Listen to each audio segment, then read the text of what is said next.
Andrew Rowland. Right. When and where were you born? Manchester, Daily Inn here. And when was that? 1962. What did your parents do for a living? My dad worked for NASA and my mum was a housewife. And where did you go to school? Australia. I grew up in Australia. Right. So, have you got fond memories of that? Yeah, I came back here when I was 16 to join the forces. Okay. So you went to school in Australia? Yeah. Yeah. What age were you when you left school? 16. And did you do any work before you enlisted? Only part, only jobbed while I waited to enter. Okay. Because it takes about 18 months to get in. So you came back from Australia specifically to enlist? You have to apply while you're in the country. You can't apply from Australia. Right.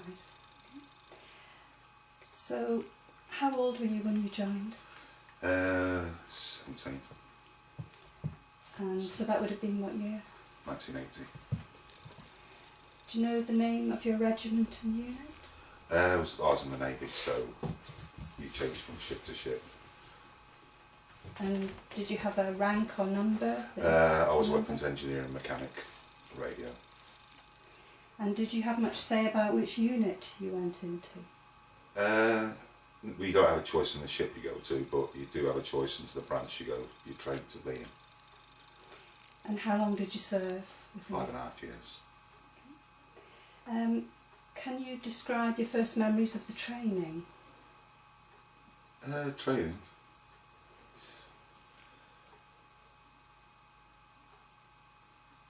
Did you enjoy it? Yeah, it was what I wanted to do, I knew it was going to be hard work and I was going to get shouted at, but it was fun, You've got good memories of it? Yeah. So where did you do the basic training? HMS Raleigh in Cornwall. And how long did that take? Basics in those days was 6 weeks. And did you have many men and women starting with you at the same point? Lots. There was hundreds there. It was full in those days. Did you have any problems with it, or was it just a good positive experience? Yeah, it was just hard work, and You enjoyed the discipline? Yeah, it was. They're making you to what they want, and that's what you're joining up for. It wasn't a shock? No. So after your training, what happened then? After training, then you go on to your Part 2 and Part 3 training, which is your branch training. Is that the same place? No, that moves over to HMS Collingwood for my branch in Portsmouth. And how long did that take? That was another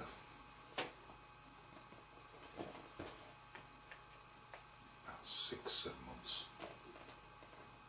And then when that was finished, that's when I joined my first ship in HMS Coventry. Right. Where were you? Did you stay just on that ship in Portsmouth then, or did I actually had to go all the way up to Rosyth to join her because she came alongside there. And the home port was Portsmouth, but you're out most of the time.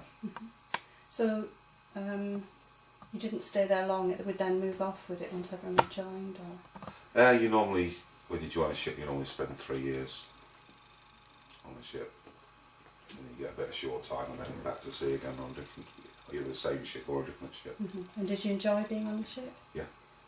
Was food, recreation time good? Yeah, I never had any complaints about the food.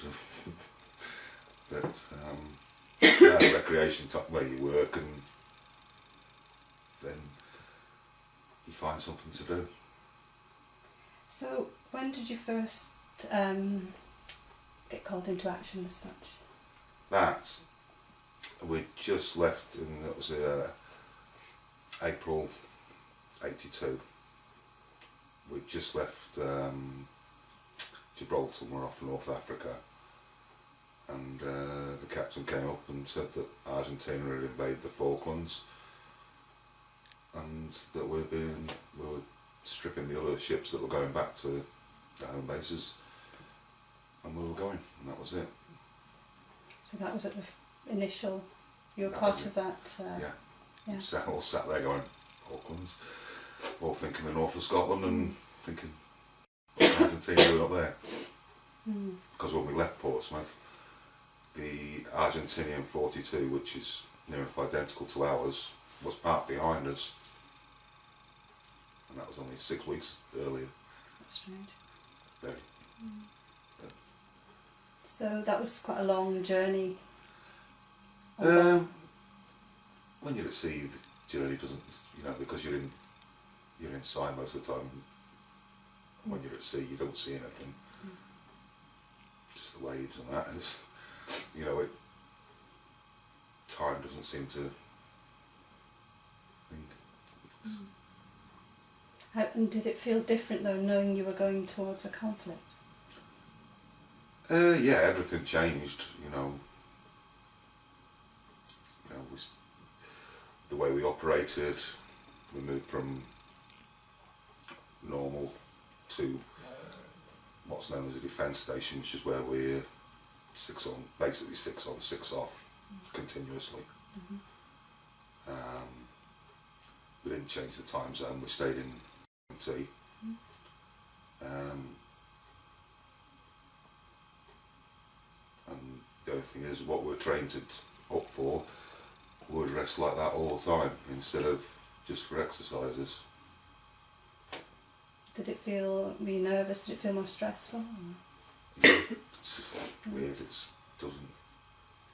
didn't to me. But then again, I was only young, So would you say it was quite exciting? Yeah. And you thought you're invincible,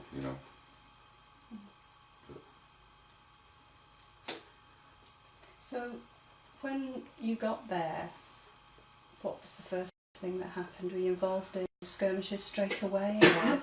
No, we were down there. We were near enough down there before the task force had even left England. Alright, so you weren't part of that task force. That was different ships, wasn't it? The task force left from England. Right. There was us and a few other ships. I think it was Sheffield, Antrim, and we were ahead of them.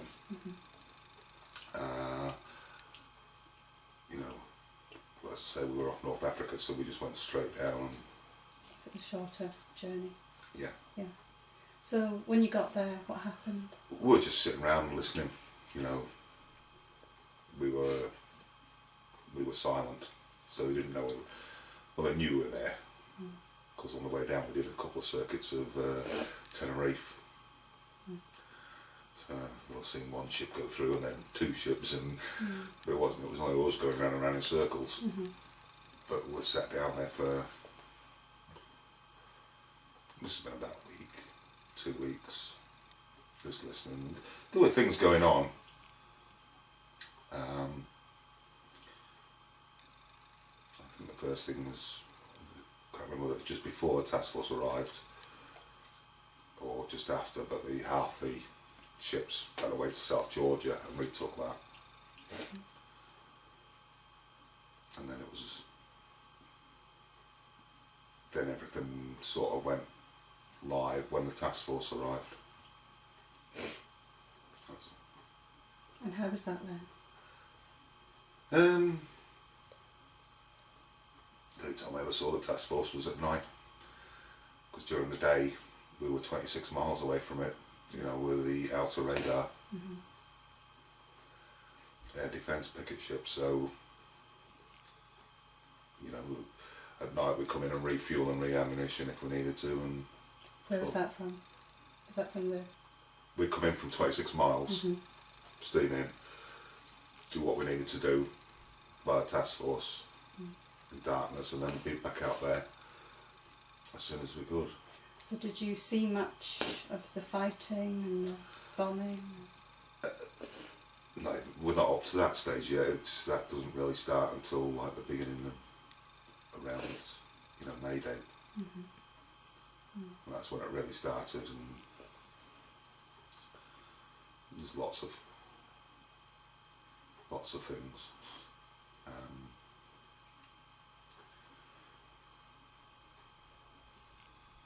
Sort of, it really started around the loss of the Sheffield, and were you involved at all? Casualties? Not really, because we were one of three. There were three sister ships: Sheffield, Coventry, and Glasgow. Strangely enough, our main radar, big long range one, went down that morning. So Sheffield took our position as a picket ship while we repaired ours. So they went? They went and took our position, and we moved to a less, what do you call it?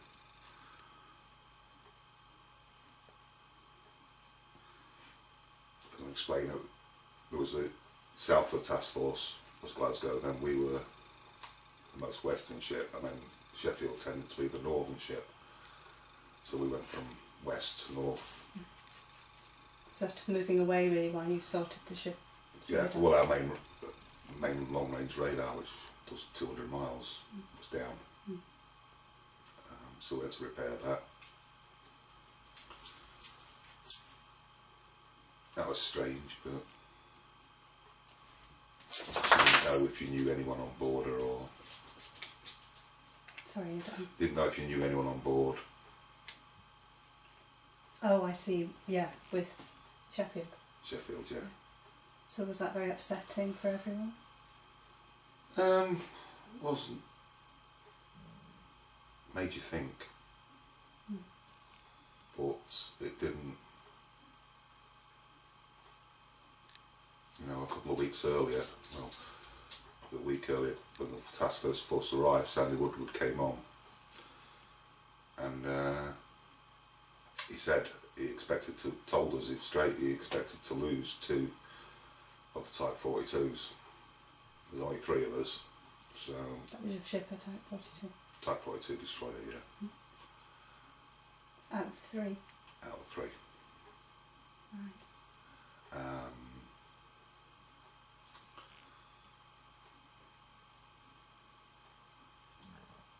It's, you do have to lose ships, and someone has to sit out there. It became very real.